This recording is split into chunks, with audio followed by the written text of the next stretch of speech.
Adam here with Brooksaw Antiques. Today we have this 1969 Olympia SM9 vintage portable typewriter. I'm going to show you how to use the functions and make sure they all work. Made in Western Germany and one of the best typewriters ever produced. Often considered the Mercedes-Benz of typewriters. Up top is the adjustable paper guide. This helps you guide the page in straight. I'm going to line that up with the edge of the platen, which is the main roller that feeds the paper. And this is the left margin. I'm going to set that on 0 and the right one around 75. And this is the paper support arm that flips up from the back like a switchblade and extends. And this is the paper bale that sits on top. It's got 2 adjustable rollers and a scale.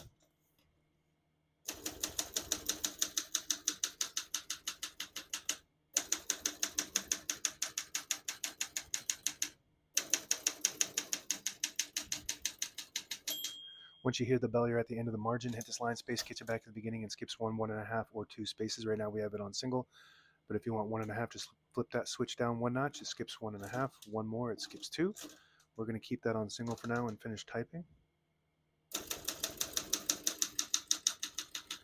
As you can see, all the keys type nice and none of them skip or stick. I'll type a sentence in red on the next line. I switch from black to red. There's a switch on the right side here.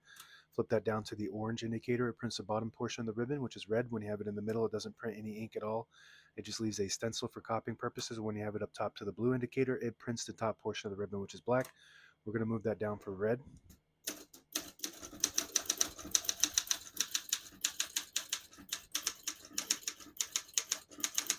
Very powerful, smooth action, fast, beautiful, luxury typewriter. The print looks perfect. This is Pica number 97.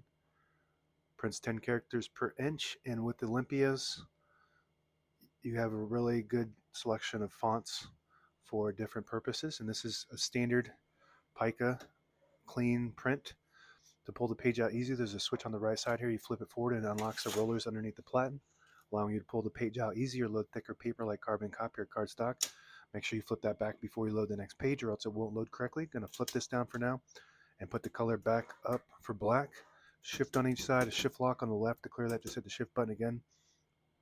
Backspace on the right side, very good. Tab on the top. Right now we don't have any tabs set, but I always like to set one somewhere in the middle so that way when you do hit the tab button, it doesn't go slamming all the way to the end, causing wear and tear on your typewriter. So I'm just going to push this left lever up to the plus sign, and that should set a tab right there in that spot. Very good. To clear it, you flip it down to the minus sign. So now we don't have any tabs.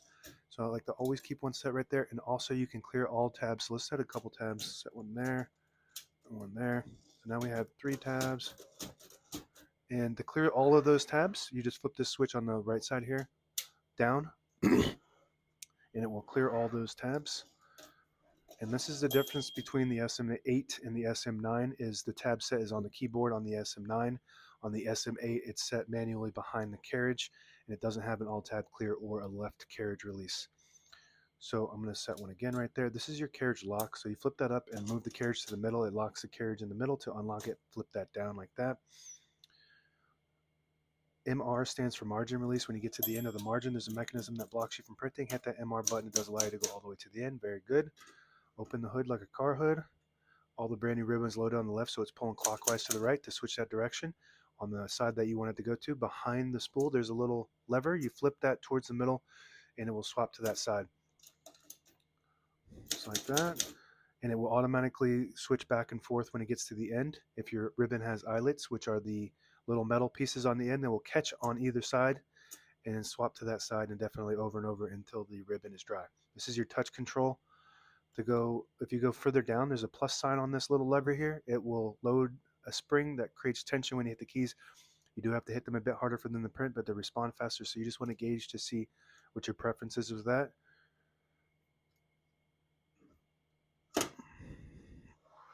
Carriage release on both sides on the SM9. Very good and smooth luxury typewriter, like I keep saying. This is your paper support arm that flips up from the back. I showed that earlier. Carriage release on the left, very smooth. If you pull the knob out and turn the knob, it disables the spacing so you can get to an exact spot on the page. You let it go, you get the clicks. Each one of those clicks is a half a space, and the same concept when you move the line space selector all the way back. It disables the spacing. You flip it forward and you get the clicks. And that's it. Now available on eBay or Etsy. Search Brooksaw Antiques.